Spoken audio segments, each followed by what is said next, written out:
A number of CEOs say it's time to ditch Zoom. This is the focus group. This is the Focus Group with Business Insiders Tim Bennett and John Nash. I fought worse monsters than you for years in Hollywood. I know how to win the hard way. We're all business, except when we're not. Don't f with me, fellas! This ain't my first time at the rodeo.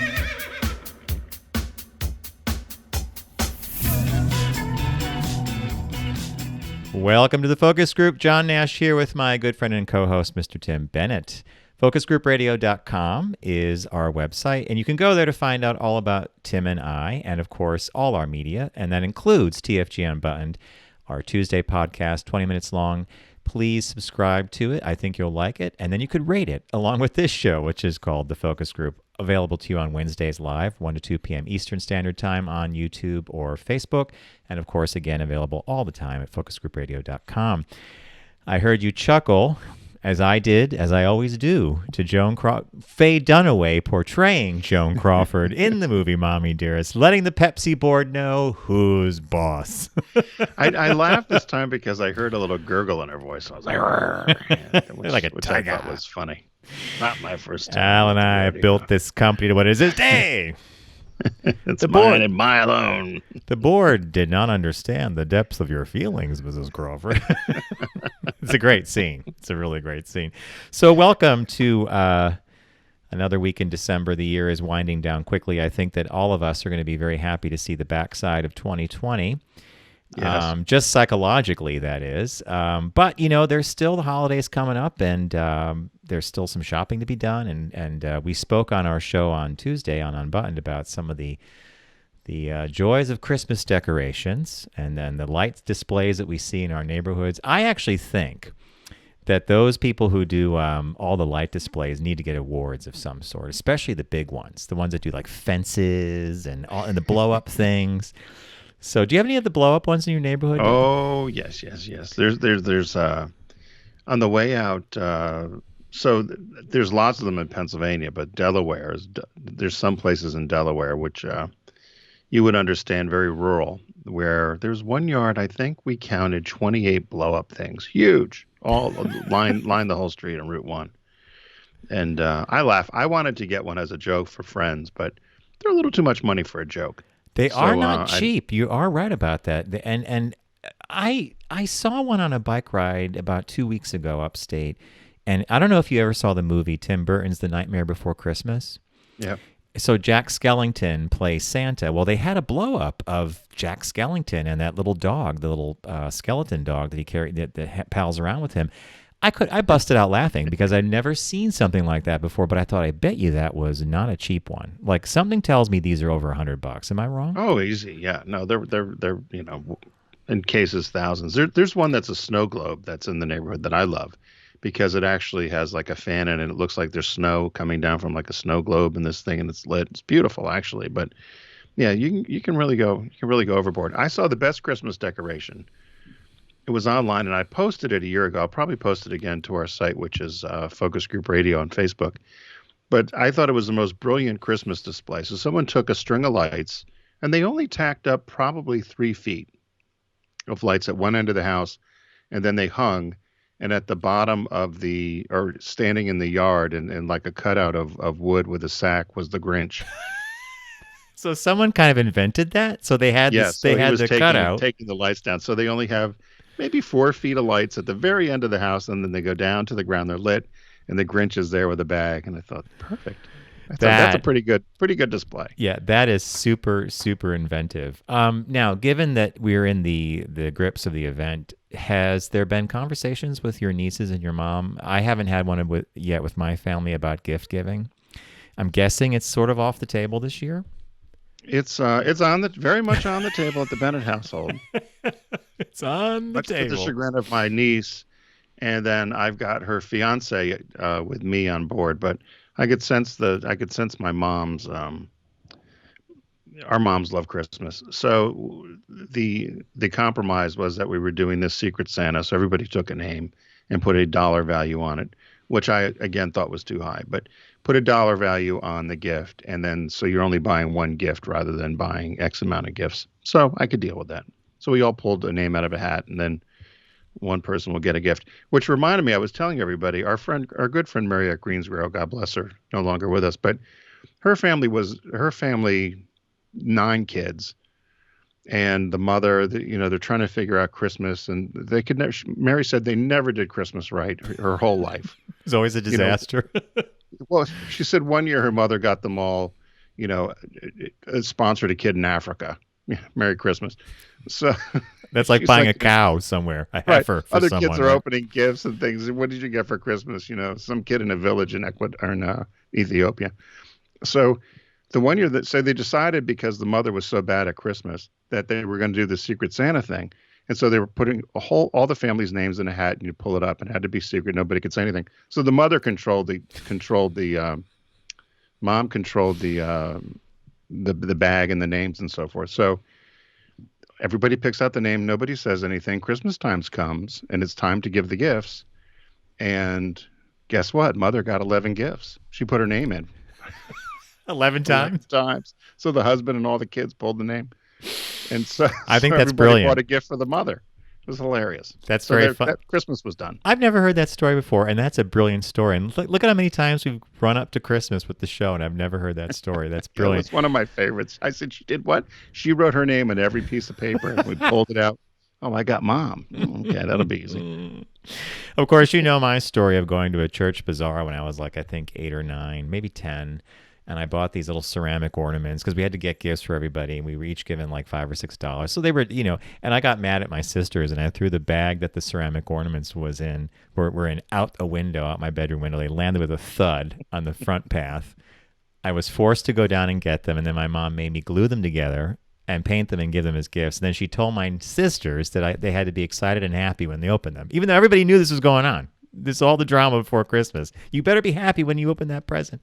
Oh, my goodness. What were you mad at them for? There was something going on with the girls. They were ganging up on me for some reason or something. So, yeah. You were the middle boy, and you were just the middle child. Yeah.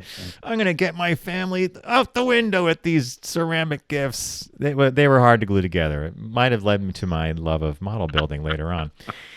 All right, without further ado, what caught your eye? What caught your eye? Here's what Tim and John found. Merry Christmas. You know the Nash family. Yeah.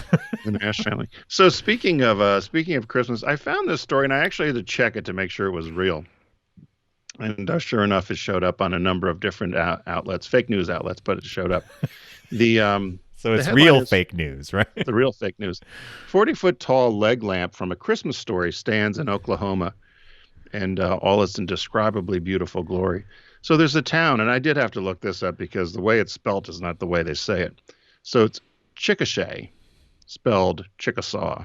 But Chickasha, Oklahoma, is known for the Festival of Lights. But they were trying to figure out the Economic Development Council, a guy named Tim Elliott, decided they needed to do something more to make it a destination spot.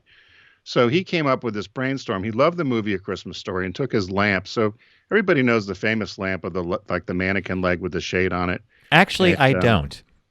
How could you not know this? Because this is like the most cultural thing from the 80s, 90s. Because I have never seen. Is this from A Christmas Story? Yeah. Have you watched the movie? Never. You have to. You will like it because it's right up your alley. I feel like I'm being little Ralphie in the 40s. Yeah, I feel like I'm being bullied into watching this movie, even though I've never. All right, so you telling me Bob and I have to watch this, right? Well, it's 1940s Indiana, mid-America. He wants a gun, and wants a little BB gun, and the parents are saying, no, you're going to shoot your eye out. And it's all leading up to the big day of Christmas, and the father gets this award. They call it the lamp. And there's lots of things around this lamp in terms of how it evolved and how it got to be what it is and who claims that they made it. And even the box that it arrives in, because the box says his end up, H-I-S instead of this end up. But it was actually just a production accident because the box was too big to get through the door. So they had to cut it, and they cut the T off. And then everybody thought there was something nefarious about the his end up. And then they say Fragelli instead of fragile. And so, it must be Italian.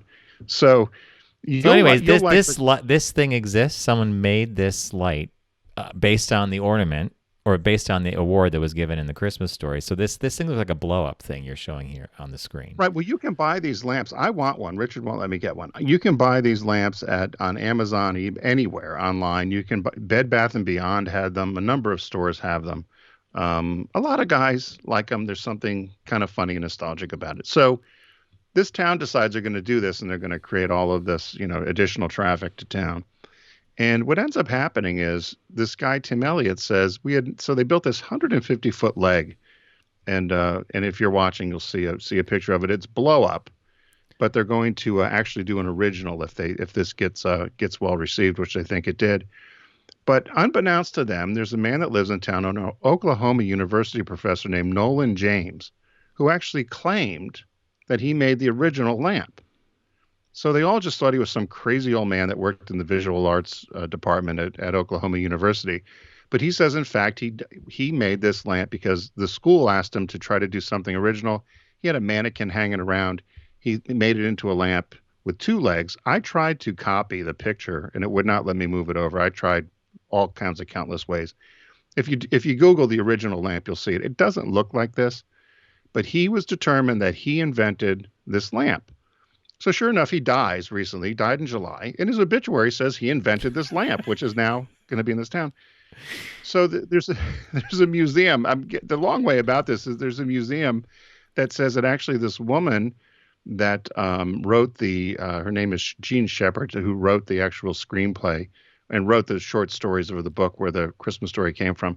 She envisioned this thing in her head about her father getting this award, and it was an obsession of his to get this lamp. And she says her idea came from seeing an old knee-high soda advertisement. And that's where she got this idea of a leg and then put a lamp on it. But sure enough, supposedly, this old man Nolan said there was a guy who would come to his office all the time and look at his lamp. And they've done some research and found that, in fact, one guy that was on the production of developing the movie was this guy that was always in there looking at that lamp. So who knows whether he came up with the lamp idea. Wow, okay. So, but it's in his obituary. I was laughing about it. But so he claims he did it. I thought, because there's a lot of people claiming things right now in the media, right, John? I mean, we can say, I won an Olympic medal. Prove me wrong. I was robbed. I was robbed. Prove me I wrong. won that medal. I won that medal. So this thing, how high did this stand? The blow up, which 150 feet tall. Which may someday 150 feet tall. That's not insignificant. So this may someday, including it stands on its fragile box, right? Fragile. It's part of the thing. Yeah, you've got to. I did not like. So this movie did not do well in the theaters when it came out. It's a hit on TV though. Everybody loves this movie. It's become a cult classic, and there's a narrator to it, whatever. I'm not sure parts of it could be made now, which is why I think you and Bob will like it. So, okay. I'm not sure parts of this would be like. If you're looking for something to do, you might want to put it on and at least. Ralphie reminds me a little bit of you. He's the one that wants the gun. He wants the gun, and he's convincing his parents that this is the gift to have. That's like me convincing you we need an iPad. Yeah, exactly. So here's all the things you could do with a gun. Here's all the things you can do. You're going to take your eye out. No, I won't. So anyway, that's a good. This lamp or this thing in Chickasha, Oklahoma. If you're driving through, stop and see the lamp from A Christmas Story inspiration. If we were doing a road trip in the future, this would definitely be on Tim's list. On the list. Oddities to get your picture in front of as we go cross country. All right, mine is a little different. And it's short, and I was surprised to see this, but Barbie, everybody's favorite doll, Mattel's Barbie, apparently every year they do a contest where you get to choose a style, like a special doll they're going to make for a select group of people. Well, they're trying to push this, so everybody's trying to vote for this thing, and the headline is, if you want to add a merman instead of mermaid, Ken doll to your collection, you need to vote. And the article was written by an Uber fan because the real headline says, if you want to add a beautiful Mer-man Ken doll, you need to vote. In case you need more proof that the beloved Ken doll is an inadvertent gay icon, may I introduce you to his latest iteration, a harness-wearing, pink-tailed, long-haired, muscular AF, wink wink, totally accessorized hunk of a merman. This new himbo Mer-Ken is a part of this Mattel thing, this 2020 Barbie Signature Doll Design Showdown, where the long-running and inclusive dolls brand's biggest fans get to vote in an online poll, which actually closed today or yesterday. Or no, it was the 6th or the 7th, so it was actually 2 days ago. And they offered up a couple of varieties of mermaid versions of Barbie, and one of them was this Mer-man. The theme was apparently merfolk, and you could vote for this Sea Daddy Ken. I mean, see how they love this? All this stuff they're weaving. Well, you see the picture? Yeah, that's not the original. That's not the Ken, is it? Or did Ken get more muscly? This is a prototype, and yes, Ken did get muscly. Ken now looks like an Abercrombie and Fitch Bruce Weber photo. There was a mermaid Ken years ago because I searched for this, and I found some on eBay, and I saw some pictures on Google. So it's been around. The winner of the online poll will become an actual doll that paid Barbie's signature. So you have to be a member of this club called Barbie Signature. Members will be able to buy in the near future. But it's coming. I had no idea they did this. No, apparently I missed this one. Well, Tim, we don't collect Barbie.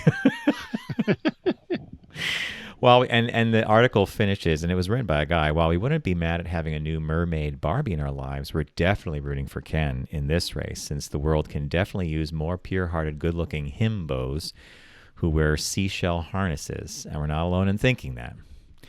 So that was what caught my eye, is this little... You could put a hook on it and hang it on the tree. Well, there is actually... Wasn't there a there doll were like those called Mer-man ornaments, remember those? Yes, and there's also this doll called the Gay Billy doll. He comes in a harness and jeans. But there were a selection of ornaments where there was a merman, and so... Hey, you could vote for a Ken doll. I wonder what they cost. Probably outrageous. The signature Barbie line is probably not cheap because they only make a certain number of them. So it's So between did you vote? Or you're not allowed to vote? I did vote. When I found and I voted for Mer-man Ken. Yes, I wanted to skew the votes in that direction because this article is gushing about what a himbo he is and the beautiful hair and the seashell harness. Don't we all want a seashell harness? Seashell harness. I liked that. It was very funny. So that was that. All right, it's time for another one of our favorite segments. Everyone does celebrity birthday greetings, but the Focus Group is the only show in the universe that celebrates business birthdays.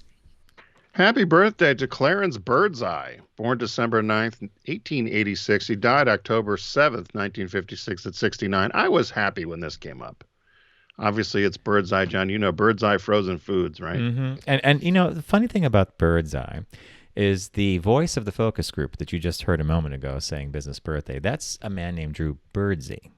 But it's spelt the same way. Yeah. Maybe he's related funny because somehow. I went to go check, and they call him Birdseye. But I guess it could be Birdseye or Birdseye, right? Mm-hmm. So he's an American inventor, entrepreneur, and naturalist, considered the founder of the modern frozen food industry. Among his inventions during his career was the double belt freezer. So that was to flash freeze foods. He also obtained patents for the incandescent light, a whale fishing harpoon, an infrared heating process, coated cellophane, dehydrating food techniques, and a technique for converting sugarcane waste into paper pulp. He also was responsible for the frozen food displays that we see in our groceries starting in 1944. By the 50s, it was quite common. So they said from childhood, he was very obsessed with the natural sciences and taxidermy.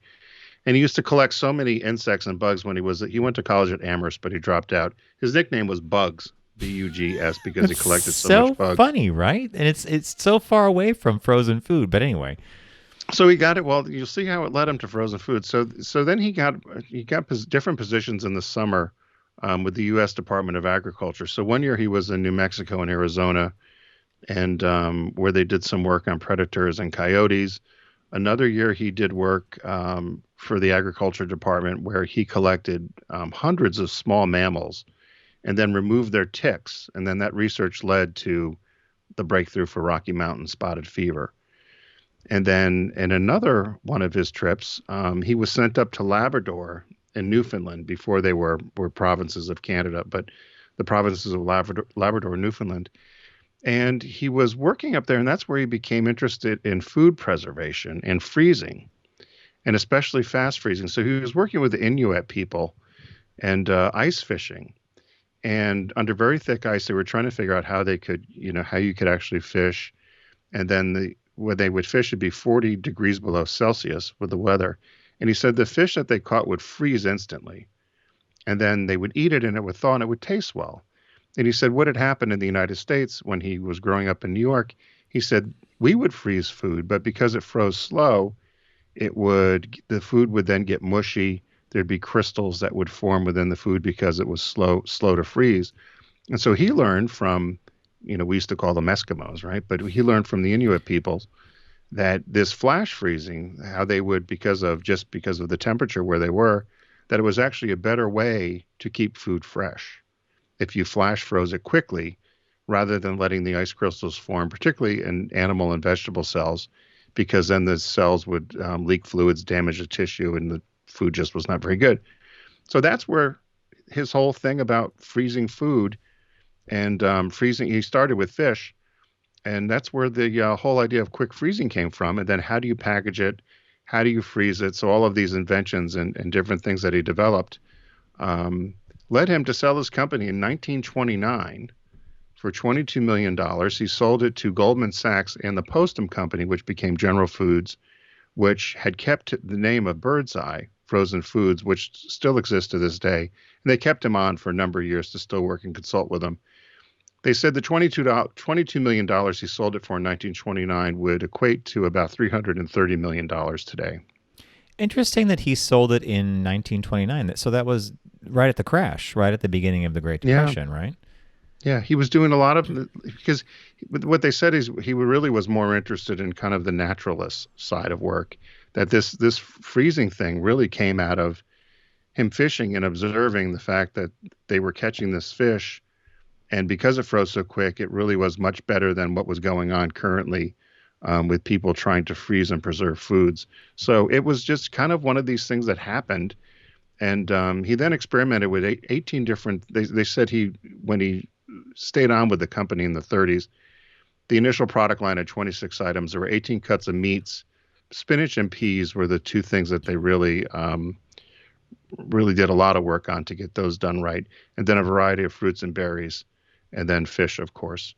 So they said the Birdseye name today remains a leading frozen food brand.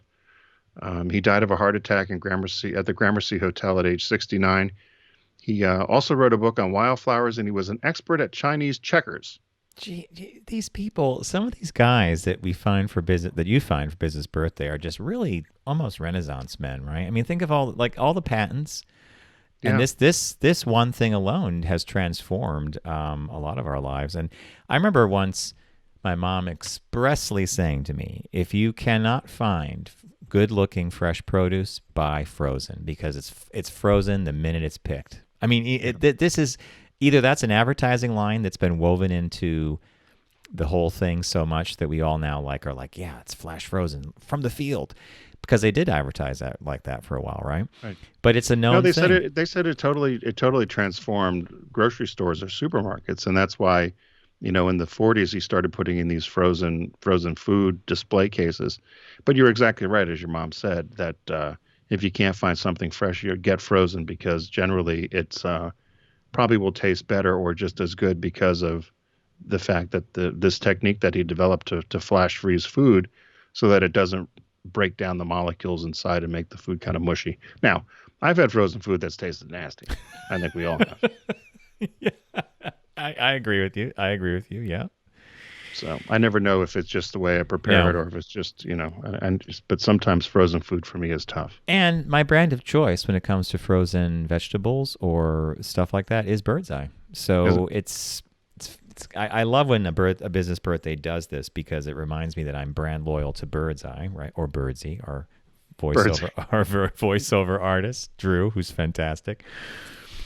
All right. Excellent business birthday. As many of you know, Deep Discount is a partner of ours here on the Focus Group, and we would like you to visit them by going to our site, focusgroupradio.com, and clicking on the Deep Discount logo. that will take you right to deep discount. You could begin your shopping experience. It is the last-minute gift sale for the next week or two. Plenty of things to find at deep discount. I mean, I have the homepage up here, and if you're looking, it's gifts, it's apparel, it's electronics. We usually focus on movies. And so without further ado, Mr. Bennett, what did you pick for the week? Well, I talked about it so much just a few minutes ago. I thought I'd be remiss not to recommend A Christmas Story. So the little Ralphie trying to get his BB gun, going to take his eye out, and the lamp, the one-legged lamp, and all that comes with it. So you can get it right now. Save 50% on the Blu-ray, down to $9.99. And if you do search it in the deep discount search box there, you'll find a number of different editions. So whether you want to get the DVD or you want it in a special edition version or some other sort of formats, they have it there available. The other cool thing that popped up too is a ceramic mug that is available at deep discount. I've never seen this before. I've seen other little night lights and things about the lamp, but if you're watching on the video feed, John's showing it now, the ceramic mug. And even has his end up. His end up on it. So with the leg and the mug. So if you know someone who's a fan of A Christmas Story, get them the DVD and the mug and put a smile on their face. So what did you pick this week, Mr. I went deep into the Criterion section. So Criterion was one of our favorite studios because of how they repackage movies, clean them up, lots of extras, audio, video, the whole thing is the golden touch to a movie. I had never seen this before, and it's a bit on the pricey side, but it's called 100 Years of Olympic Films. And I read this, and I was like, in what has to be the most comprehensive set of its kind, 53 separate cinematic chronicles of the Winter and Summer Olympic Games spanning 41 different contests from 1912 to 2012 are collected here. And it's the earliest surviving Olympic documentary called The Games of the Fifth Olympiad in Stockholm, 1912, as well as the recognized staples like Leni Riefenstahl's Olympia, 1936. That was when, that was before World War II when Hitler was in power. And then there's something called the Tokyo Olympiad, 13 Days in France, Visions of 8, Marathon. There's so it's 104 hours of Olympic stuff. I'm just intrigued by this. So I'm going to say that it's on the list, but have you ever... I bet it would be great. I love some of those old, and there's that one very distinguishable voice a lot of times you hear, and then I can't even mimic the voice, but yeah. There's that one announcer that just seemed to do everything in the 30s and 40s and 50s. But I think that's pretty cool. I've never seen anything like this. So this is what I like about deep discount, because you can find stuff like this that you're not going to find this. You're not going to find it streaming on on some paid service. So cool. I'm intrigued by that. That was a pick for me, and of course, there's always a new release with deep discount. And this week, it's Yellowstone season 3. Have you seen this series at all? So it's funny that this came up. I wanted to, similar to you having a few recommendations. A couple people had recommended it to me, and I just did not go beyond registering that it was recommended. But have you watched it at all? No, it's been recommended. So it's 5 generations of his forebears, hard-bitten Montana ranch patriarch John Dutton, played by Kevin Costner, has ridden herd on America's largest contiguous spread. But between his declining health, his emotional gulf with his willful kids, and even dicier border dust-ups with the government, developers in the neighboring reservation, the trail's never been harder. It's Taylor Sheridan's hit contemporary Western from Paramount Network. So this is a series. It's been on for a while, and I've heard good things about it. I've seen ads for it, certainly. So right. There you go. It's Yellowstone. I'll have to give it a try.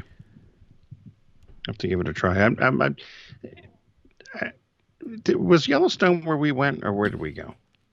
No, we were in... I always get them confused. I know people are screaming at the TV right now.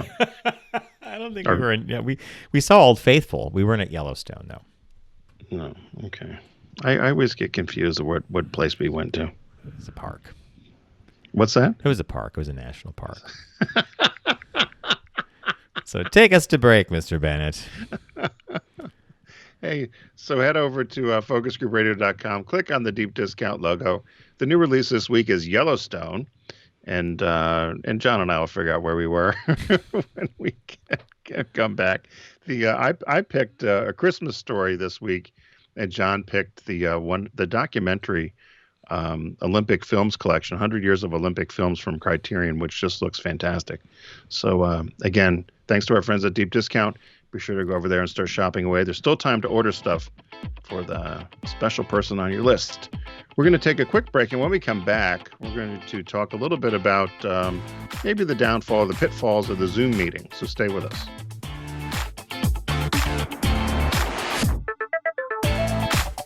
You're listening to The Focus Group with Tim and John. Learn more at focusgroupradio.com.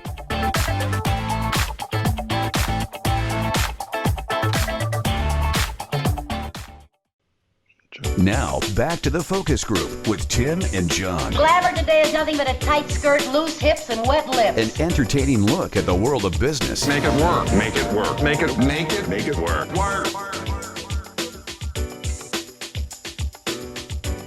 Welcome back to the Focus Group. John Nash with Tim Bennett, focusgroupradio.com, and the memory fart has been cleared up. It was, in fact, Yellowstone National Park.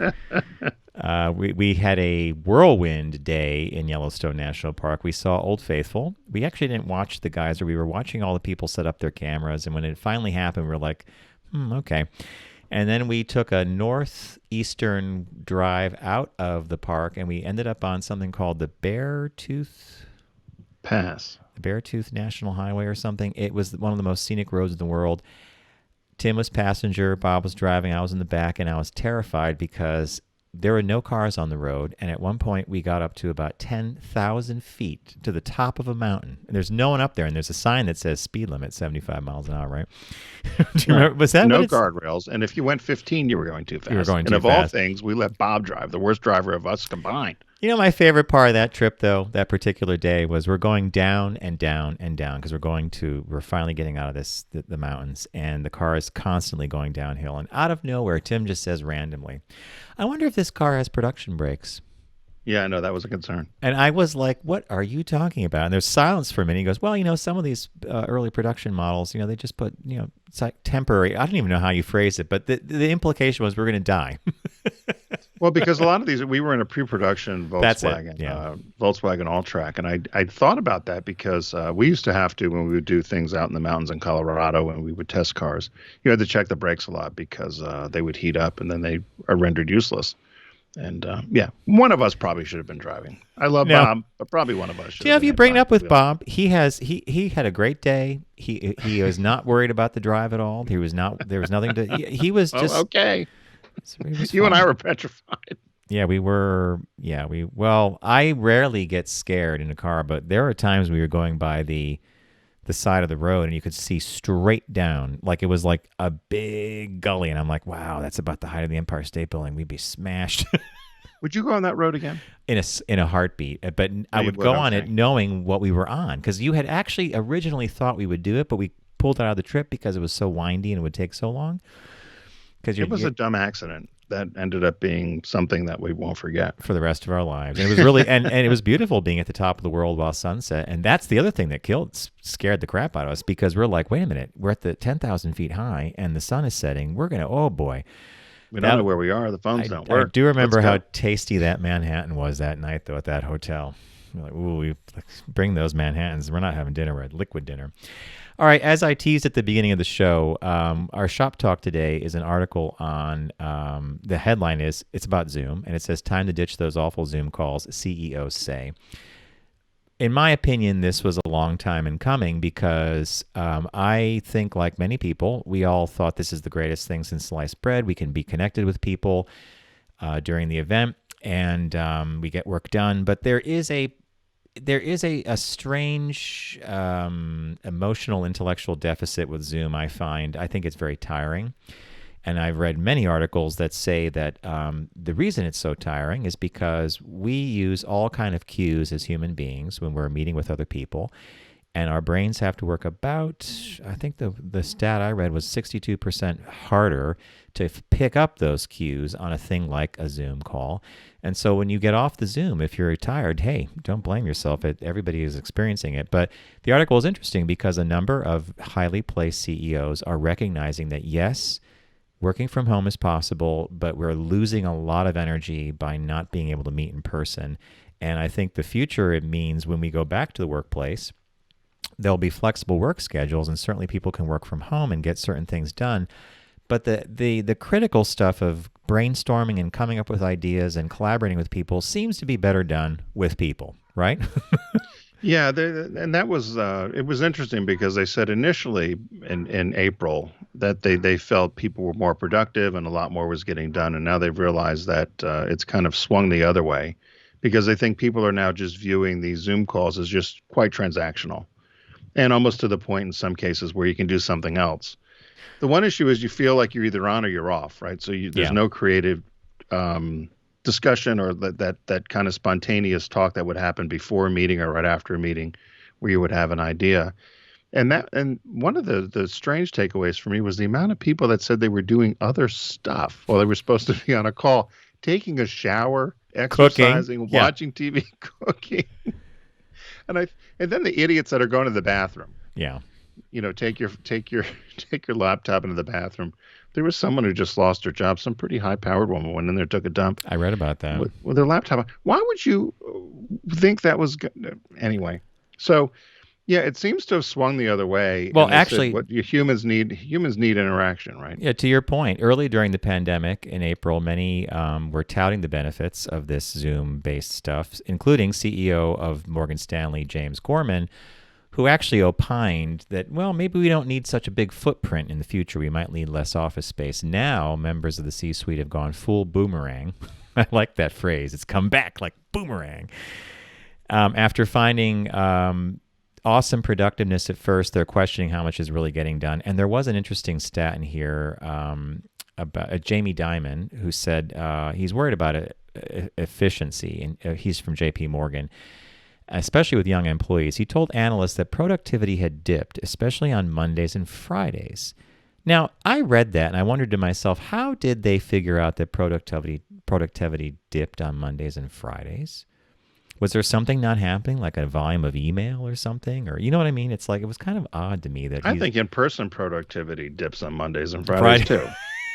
Yeah, Monday mornings, everyone's talking about what they did right until about noon, and then Friday at noon beyond, everybody's talking about what they're going to do. So, well, you know the rule of thumb that you and I have always practiced: you do not send something to someone Monday morning. No. In fact, if it's a proposal or a budget or something about decision making, Tuesday morning.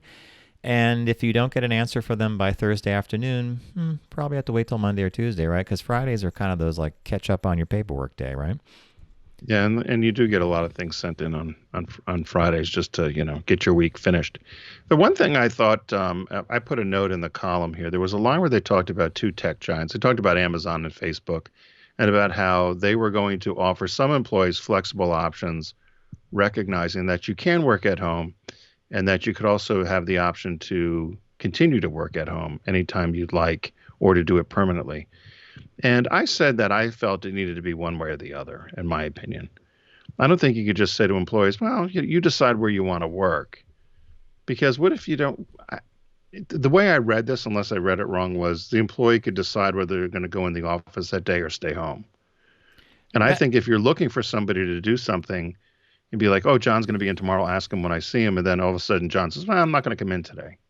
It just seemed to me that there was no structure there. Maybe I read that wrong. No, you read it right, and they're going to offer all their employees the flex time. But I think when you look at what they're doing with their money, it speaks more to a different thing than what the article is saying. So Facebook has taken all the office space that's going to be made available in the James A. Farley Post Office building in Manhattan. So that is the big, beautiful old post office across from Penn Station on 8th Avenue.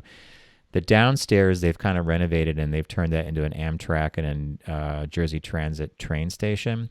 The old postal sorting facility upstairs, which has been greatly reduced, That's going to all be office space. And Facebook basically just made a huge bet. And that was early on during the event. That was like in May or June. They actually put the chip down and said, we're going to take this. And then Amazon took the old Lord & Taylor building, big old department store on Fifth Avenue, for office space as well. And what I think they're going to be doing is creating temporary offices, lounges, meeting rooms. And so I have a suspicion it's going to be hybrid.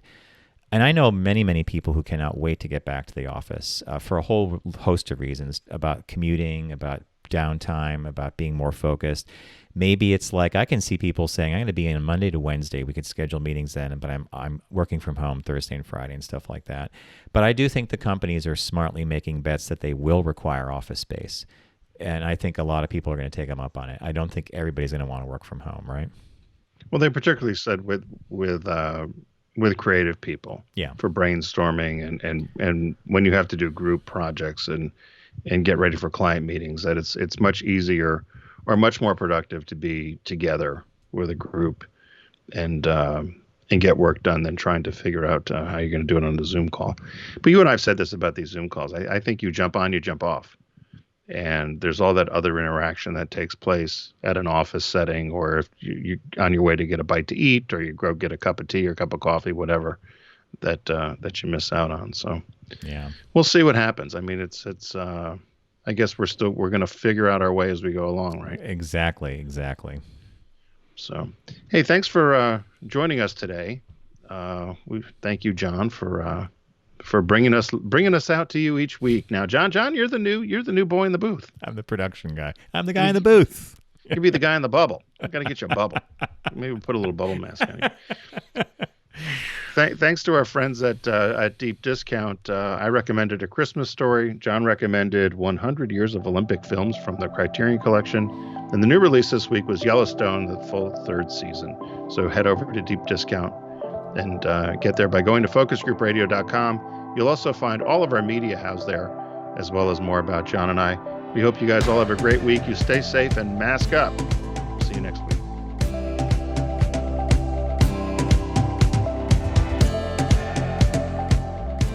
It's The Focus Group with Tim Bennett and John Nash. Accessible on all platforms. Subscribe, like, and rate us on your platform of choice. Learn more at focusgroupradio.com. That was a stunning focus group.